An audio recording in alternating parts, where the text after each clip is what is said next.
আপনারা সবাই জানেন যে আমার ছোট বউয়ের সাথে আমাদের একটু ঝামেলা হয়েছে। আমাদের বলতে কি আমার ঝামেলা হয়েছে। কাকুলিকে তো এমনি তো অনেক ভালোবাসে, কাকুলির সাথে তেমন কোনো ঝামেলা নাই।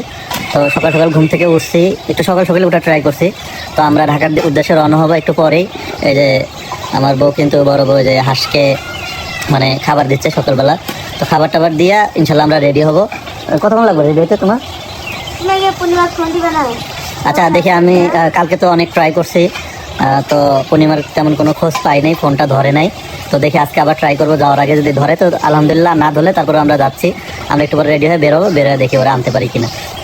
আর আমরা কিন্তু কাউসারে রাইখে যাব। তো জানেন যে এমনি দেশের যে পরিস্থিতি, তো এই সময় আসলে কাউসারকে নিয়ে যাওয়াটাও পসিবল না, রাস্তাঘাটে যদি ঝামেলা হয়। তো আমার বড় বউ, আমি আর আমার ছোট ভাই আমরা তিনজনই যাচ্ছি।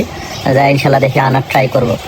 এমনি তো দোয়া করবেন যাতে আমাদের সংসার আবার আগেকার মতো হয়। তো অনেকেই আমাদেরকে কিন্তু কালকে কমেন্ট করছেন, অনেকেই মেসেজ করছেন, অনেকে ইনবক্সে নক দিচ্ছেন, অনেকে আমাদেরকে কল দিচ্ছেন। কলটা ধরতে পারি না আসলে, মন মানসিকতা ভালো না থাকলে আসলে কলটা ধরবো কেমনে বলেন? কারণ কালকে থেকে এত পরিমাণ মানুষের ফোন দিচ্ছে, নক দিচ্ছে। এমনিতে আমরা কিন্তু সচরাচর মানুষকে রিপ্লাই দেই, বা কেউ নক দিলে তাকে কিন্তু আমরা মানে করি, তার সাথে কন্ট্যাক্ট করি। কিন্তু কালকে কারোর সাথে কন্ট্যাক্ট ছিল না, একদমই কারো ফোন ধরি নাই। যখন দেখতেছি অতিরিক্ত মানুষের ফোন দিচ্ছে, তখন আমরা একটা সময় ফোনটা অফ করে দিছি, কতগুলো করি।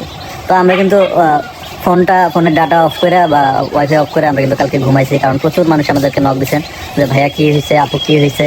তো আসলে কি বলবো বলে।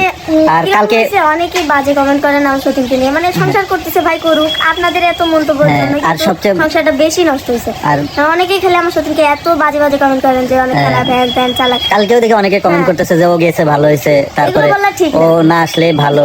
তো এরকম অনেকেই কমেন্ট করতেছেন। আর সবাই সবচেয়ে বেশি যে কমেন্ট করছেন যে ভাই লাইভটা ডিলিট করলেন কেন? তো লাইভটা ডিলিট করার একটা কারণ, রিজন এটা আপনাদেরকে বলি। রিজনটা হচ্ছে আমি চাই না আমাদের ভিতরে কাদা ছোড়াছুড়ি হোক। এই কথা আমি আগেও বলছি, এখনো বলি। আর মানে